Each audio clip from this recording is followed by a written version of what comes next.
Hello everyone, welcome to IASbaba. In this session, we are going to discuss GS paper 4. We are happy to inform you that ethics, integrity and aptitude has been asked in a very simple manner in this particular year. And if you look at the lectures that we have taken, most of the questions, including case studies, were in similar manner that has been taught to you. So if you look at ethics paper right from 2013 till now, UPSC has always asked the questions from the syllabus itself. So a student who can make a proper note of the syllabus, especially when we say the syllabus based notes preparation, we always use it to suggest that definitions, keywords, personal examples, professional examples, and a proper structure for case studies. If you can adopt, it's easy for you to score. So hope this year again ethics paper scores will be very high, as the paper was relatively easy and straightforward as well.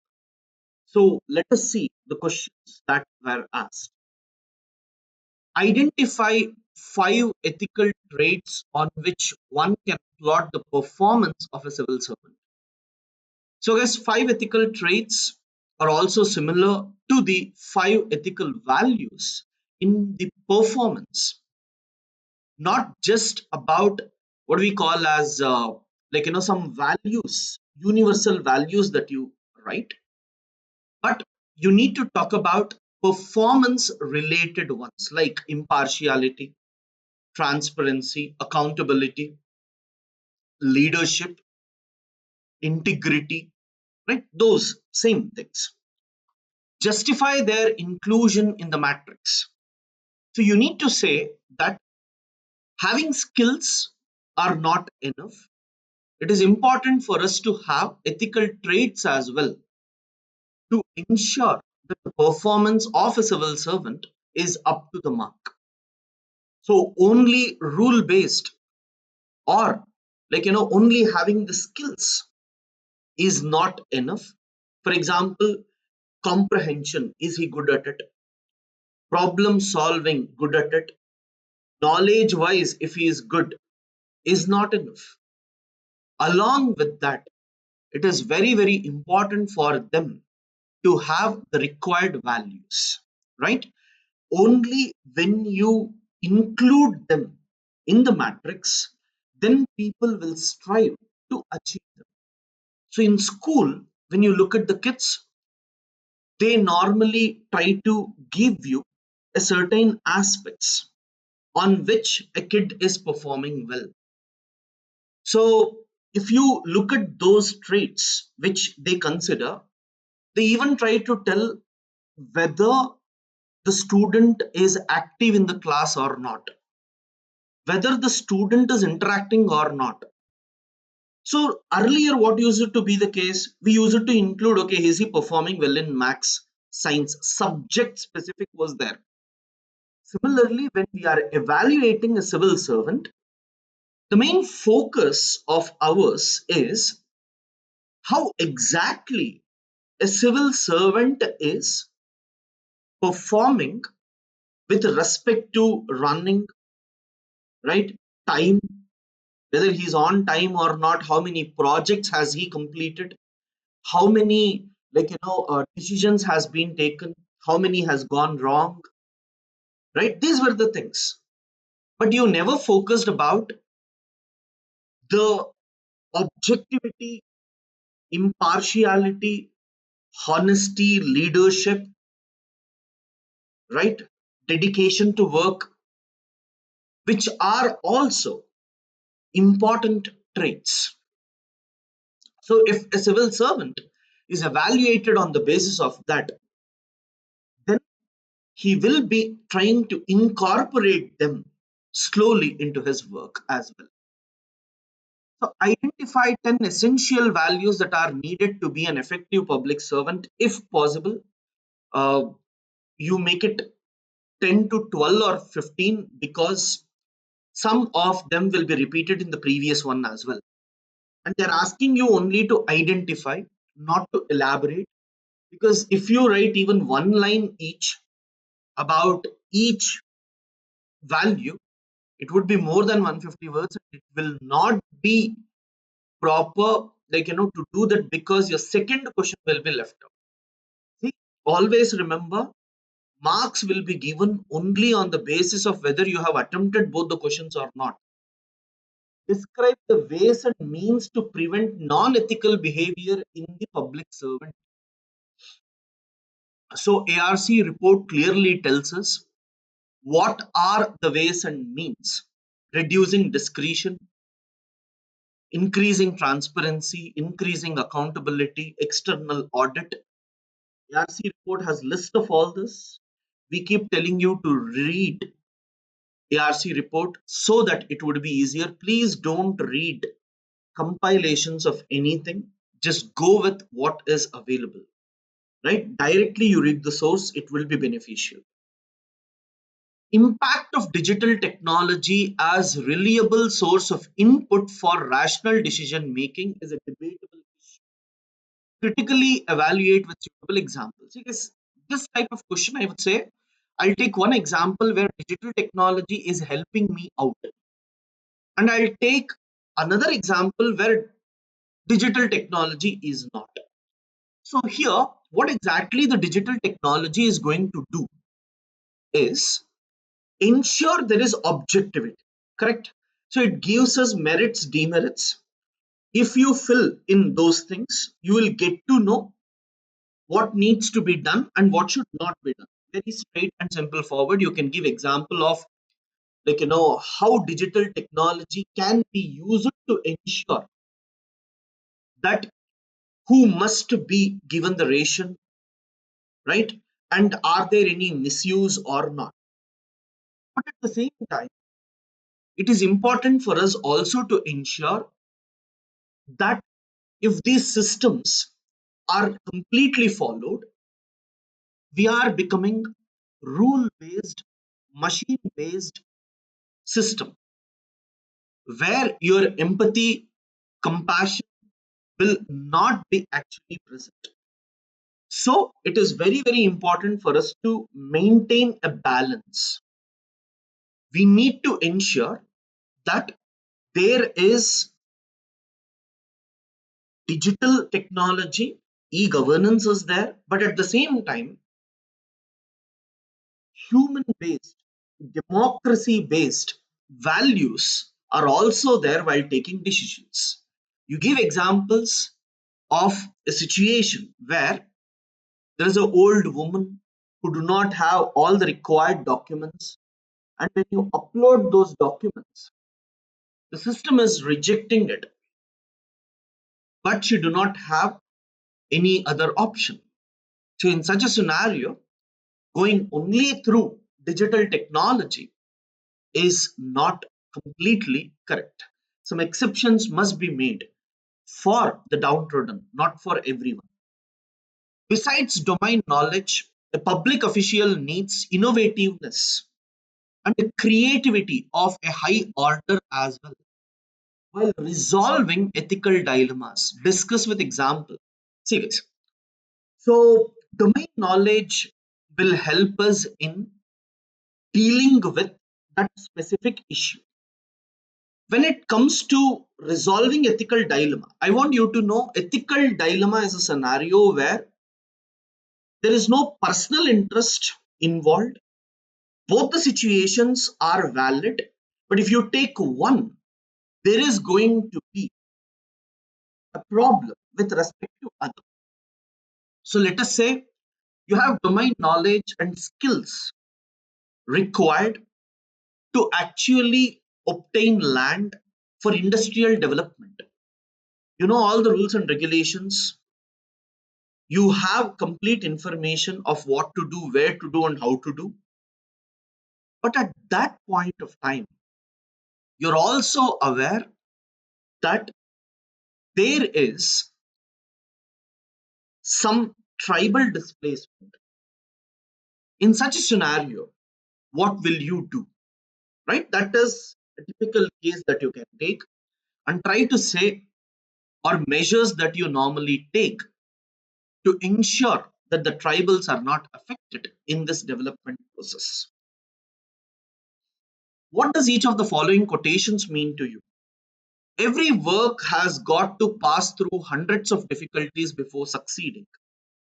Those that persevere will see the light sooner or later. Because whenever you get code based questions, I would say first try to tell what it is for you. Give one example for a common man and one example for the civil servant. I think that should be good enough. One example for you can be perseverance to become civil servant, right? Your efforts. And when you're talking about a civil servant, you can talk about social problems that exist in the society and the perseverance measures that the civil servants must take to bring in change in the society. We can never obtain peace in the outer world until and unless we obtain peace within ourselves. So, this can be spoken at an individual level. This can also be spoken at a nation level. Rather than always talking from civil service perspective, if you can talk about this from a nation perspective, where internal security problems, if you try to reduce, you can definitely try to obtain peace in the outer world. United States of America was able to gain preference, was able to fight and bring in peace externally because internally it did not had any complications. Now it is falling down mainly because today they have some democratic challenges which they never faced before. Life doesn't make any sense without interdependence. We need each other. And the sooner we learn that, it is better for us all. Eric Erickson. Good. So, guys, again, talk about how family is important, how different religions, different communities, tolerance is important, right? And most importantly, when you talk from government point of view, you can say how different departments, when they work together, it will be beneficial for resolving any particular problems. You might have observed this. Different departments are not coordinating, which is actually leading to a lot of problems. So the language that you use matters a lot for examples. Guys. Absolutely, it's yours because any example that you talk can be yours. You cannot replicate my thinking. Attitude is an important component that goes as input in the development of human being. How to build a suitable attitude needed for a public service. Any suitable attitude that if you need to build, it has to be on the basis of what exactly you are exposed to, the ABC model, right? So that must be good enough. In case of crisis of conscience, does emotional intelligence help to overcome the same without compromising the ethical or moral stand that you are likely to follow?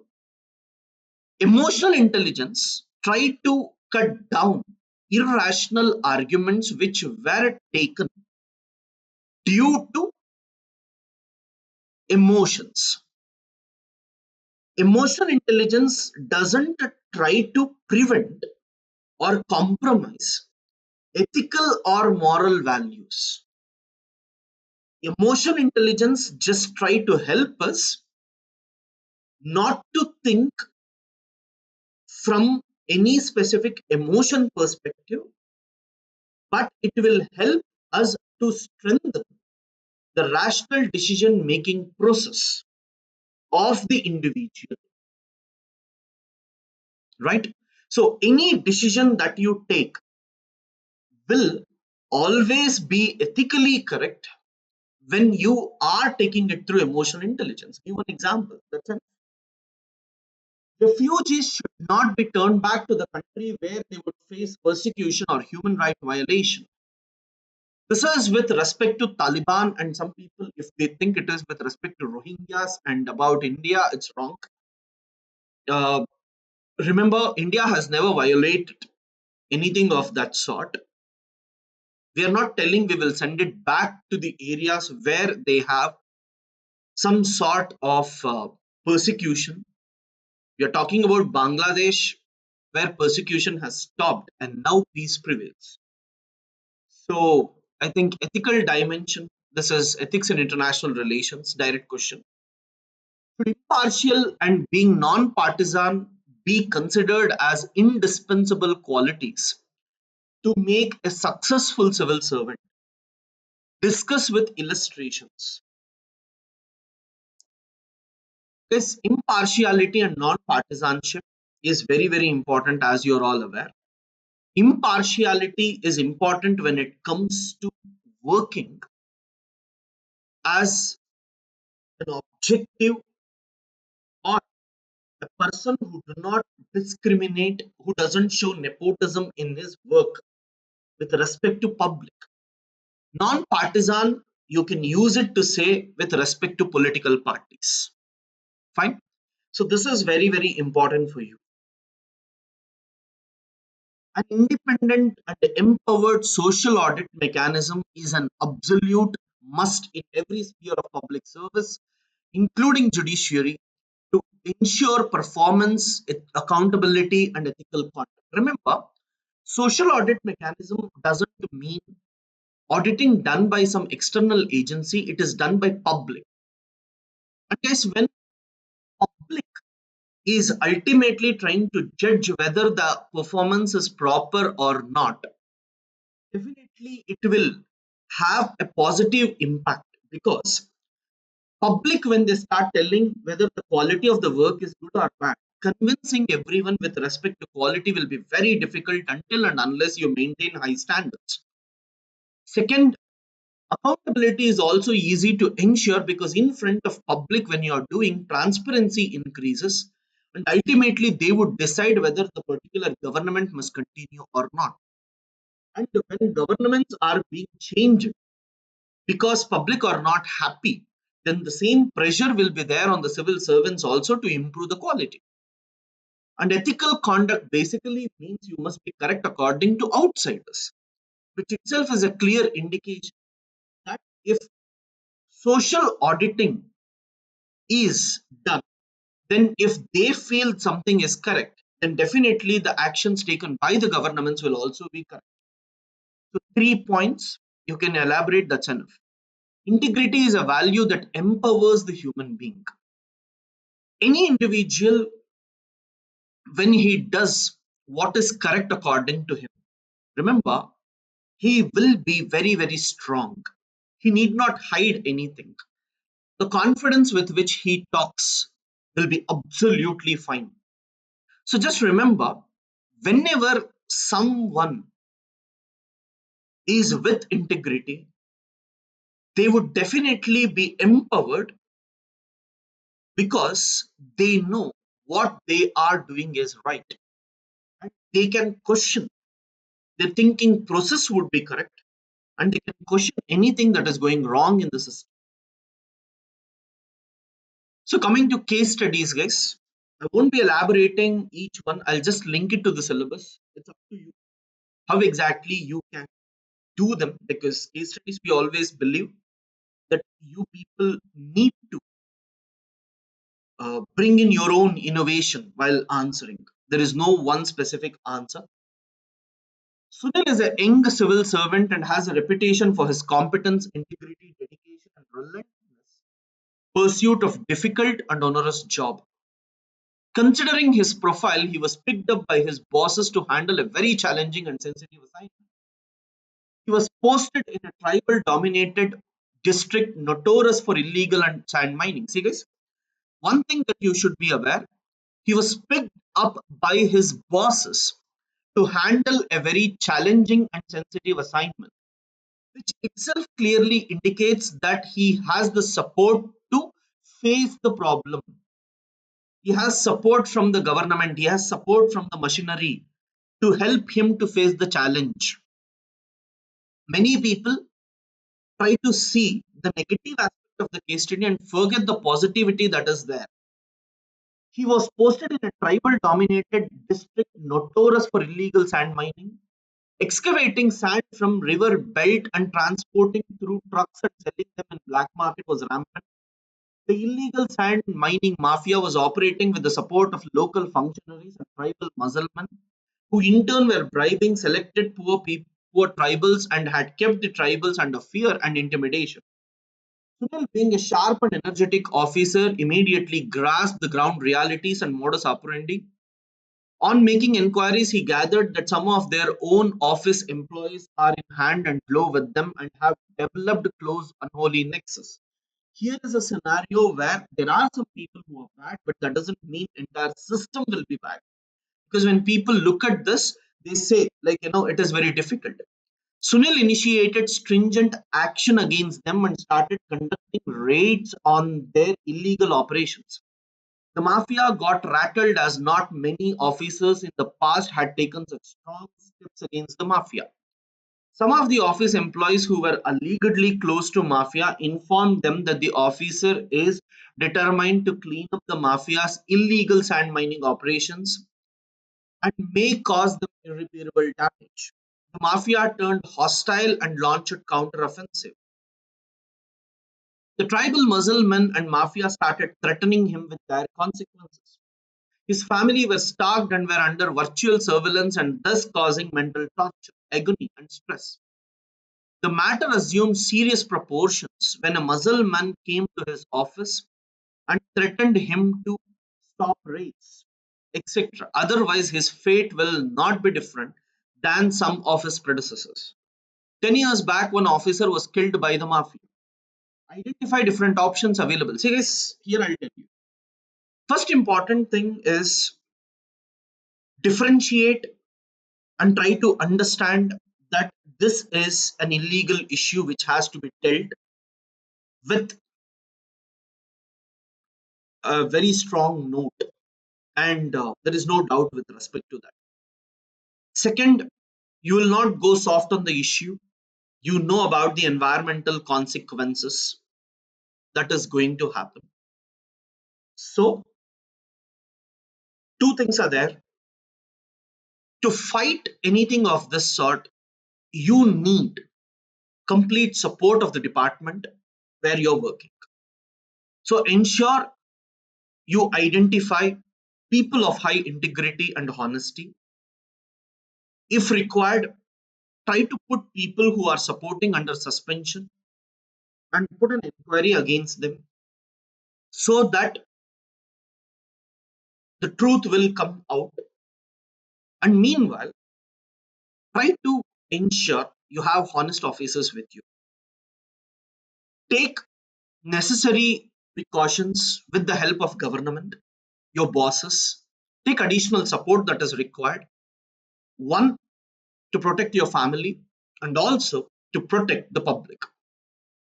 Being government employees, our families will be at risk and under surveillance of these people. We should be ready to fight them without compromising. You are vice principal of a degree college in one of the middle class towns. Principal has recently retired and management is looking for his replacement. There are also feelers that the management may promote you as principal. In the meantime, during annual examination, the flying squad which came from the university caught two students red-handed involving in unfair means. The senior lecturer of the college was personally helping the students in this act. The senior lecturer also happens to be close to the management. One of the students was son of a local politician who was responsible in getting college affiliated to the present reputed university. The second student was son of local businessman who has donated maximum funds for running of the college. You immediately informed the management regarding this unfortunate incident. The management told you to resolve the issue with flying squad at any cost. He further said that such incident will not only tarnish the image of the college but also the politician and businessman are very important personalities for the functioning of the college. You are also given hint that your further promotion to principal depends on your capability in resolving this issue with flying squad. In the meantime, you were intimidated by your administrative officer that certain members of the student union are protesting outside the college gate against the senior lecturer and the students involved in this incident. This is a typical conflict of interest scenario where there is a reputation of the institution, not of the people. You're not worried about the reputation of the businessman. You're not worried about the reputation of a politician. You're worried about the reputation. And you have to stand by example to the students who are protesting. If they feel that you are supporting such people, then you are sending a message to them that in case of promotion for self interest, you are ready to compromise on the values. Where is leadership? Give example of people like Socrates who were ready to die to stand by what they taught.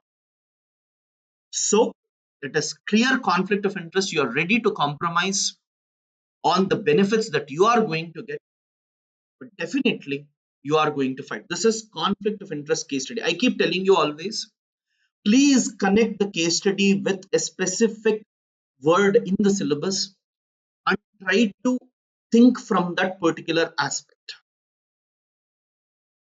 An elevated corridor is being constructed to reduce traffic congestion in the capital of a particular state. You have been selected as project manager of this prestigious project on your professional competence and experience. The deadline is complete. Sorry, the deadline to complete the project is next 2 years by 30th June 2021. Since the project is to be inaugurated by the Chief Minister before elections are announced in the second week of July 2021, just 1 month, while carrying out the surprise inspection by the inspecting team, minor crack was noticed. You immediately informed the chief engineer and stopped the work. It was assessed by you that minimum 3 pillars of elevated corridors have to be demolished and reconstructed. But this process will delay the project minimum by 4 to 6 months, not weeks, months. But the chief engineer overruled the observation of inspecting team on the ground that it was a minor crack which do not in any way impact the strength and durability. He ordered you to overlook the observation of inspecting team and continue working with same speed and tempo. He informed you that the minister does not want any delay as he wants the chief minister to inaugurate the elevated corridor before the elections are declared. Also informed you that the contractor is a far relative of the minister and he wants him to finish the project. He also gave you hint that your further promotion as additional chief engineer is under consideration. However, you strongly felt that the minor crack in the pier of elevated corridor will adversely affect the health and life of the bridge.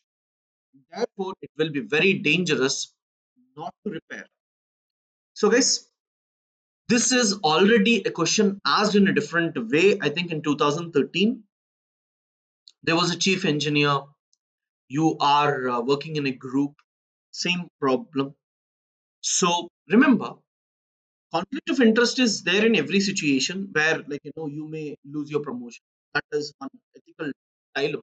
But remember, how do you think that the government will get away by inaugurating such things? Correct? If something goes wrong, you will be blamed. So let us imagine the government is not going to win election only by this particular project. And if the quality of the work is bad, just before election, then the government will suffer. So ethically also, in the long run, the government is not going to be benefited, or the elections chief minister will not be benefited with this. So public safety becomes important. In this scenario, try to make a detailed report and give it to the chief engineer and also officials above him. and tell them that any such project, if you do it in the last minute in this manner, that would definitely compromise not only public safety, but also the future of the government as well. So here, this is a typical example where you need to be aware how to deal with the scenarios. And during elections, you people will have more powers, mainly because any report that you release, and if media or someone else get to know, it would tarnish the image of the government itself. So they will not be ready to go with projects which are of low quality at that particular time. That becomes common sense. Argue from that perspective. But that is a question from code of conduct, where make a detailed report and take it in right. The coronavirus disease pandemic has quickly spread to various countries. As on May 8, 2020, in India, 56342 cases of corona had been reported. India, with population of more than 1.35 billion, had difficulty in controlling the transmission of coronavirus. Multiple strategies became necessary. The Ministry of Health and Family Welfare of India raised awareness about this outbreak. Indian government implemented a 55-day lockdown throughout the country to reduce the transmission of virus. Schools and colleges had shifted to alternative mode of teaching, learning, evaluation and certification. Online mode became popular during these days. India was not prepared for the sudden onslaught of such a crisis due to limited in terms of human resource, money and other facilities. This disease did not spare anybody irrespective of caste, creed, religion on the one hand. Deficiencies in hospital beds, oxygen cylinders, ambulances, hospital staff, and crematorium were the most crucial aspects. So forget this. You are a hospital administrator in a public hospital at that time when coronavirus had attacked large number of people and patients. What are your criteria and justification for putting your clinical and non-clinical staff to attend the patients, knowing fully well that it is highly infectious disease and resources and infrastructures are limited? It is an ethical dilemma where if you put your staff in that particular scenario, their lives would be at risk. But in pandemic, frontline workers became very, very important, and it is important for you to convince them that it is time for us to serve. As the army people are working near the borders, frontline workers became essential to safeguard the lives of majority of the people. So whether we are in private hospital or whether we are in public hospital doesn't matter. Our duty remains same. If a person is from a private hospital, if a doctor is from private hospital thinking that he should work only for money and not for public, whereas if it is a government office, then only the doctor must work for the service is wrong. Any duty performed either at a private capacity or public capacity will always be the same. Second thing, India has opened its market to ensure that the services which were provided by public is also now done by private. So whether it comes to education, whether it comes to health, you must always be aware that these are not the sectors of profit making, but they are sectors of service itself.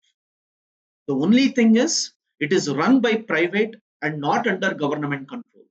Just because something becomes private hospital, the values that an individual has to follow in his profession cannot be compromised. Fine. So you have to bring in selflessness. You have to bring in spirit of sacrifice. The values which are very, very important. Right? So this is value-based case study where these values are extremely important for us to ensure that you are going to face this scenario and you are able to convince the people as well. A reputed food product company based in India developed a food product for the international market and started exporting the same after getting necessary approvals. The company announced this achievement and also indicated that soon the product will be made available for the domestic consumers with almost same quality and health benefits. Accordingly, company got its product approved by domestic competent authority and launched the product in Indian market. The company could increase its market share over a period of time and earn substantial profit both domestically and internationally. However, the random sample test conducted by the inspecting team found the product being sold domestically in variants with approval obtained from competent authority. On further investigation, it was also discovered that the food company was not only selling products which were not meeting the health standards but also selling the rejected export products in domestic market. This episode adversely affected the reputation and profitability of the food company. This is this ethics in governance, how companies are trying to misuse the loopholes and what they need to do. Immediately, if you have read ethics and governance, the values that the organization should enhance, should have, this question would be very easy for you to answer. Last question, guys. Pawan is working as an officer in the state government for the last 10 years. As a part of routine transfer, he was posted to another department. He joined in a new office along with 5 other colleagues. The head of the office was a senior officer conversant with the functioning of the office. As a part of general inquiry, Pawan gathered that his senior officer carries the reputation of being difficult and insensitive person because of his own disturbed family life. That means that guy do not have emotional intelligence. Initially, all seemed to go well. However, after some time, Pawan felt that the senior officers were belittling him and at times unreasonable. Whatever suggestions given or views expressed by Pawan in the meetings were summarily rejected, and the senior officer would express in the displeasure presence of others. It became a pattern of boss's lifestyle of functioning to show him in bad light, highlighting his shortcomings and humiliating publicly. It became apparent that though there are no serious work related problems or shortcomings, the senior officer was always on one pretext or the other and would scold and shout at him. The continuous harassment and public criticism of Pawan resulted in loss of confidence, self esteem, and equanimity. Pawan realized that his relations with his senior officer are becoming more toxic, and due to this, he felt perpetually tensed, anxious, and stressed. His mind was occupied with negativity and caused him mental torture, anguish, and agony. Eventually, it badly affected his personal and family life. He was no longer joyous, happy, and other family members contented even at home. Rather, without any reasons, he would lose his temper with his wife and family members. Due to harassment and humiliation suffering by him in the office, comfort and happiness virtually vanished from his life. Does it damage his physical and mental health? Guys, what does it? The direct question about emotional intelligence, right? Nothing much. Emotional intelligence. Think from this particular perspective. He has to control his emotions, right? And they have given what type of training would you suggest? People are given skill based, but not emotion based. So, if you can start thinking from emotional intelligence and the required like points, for example, what is emotional intelligence? One, understanding oneself, controlling oneself. So Pawan has to understand himself and control himself. He has to understand his boss and try to control emotions of his boss. That is clear cut emotional intelligence case studies. So guys, if you look, when you relate them directly to the case studies, I hope you got to know how exactly you can answer these questions. We would request you to write answers and try to send it to us so that you will evaluate yourself about your preparation. Fine. Thank you guys. Thanks a lot.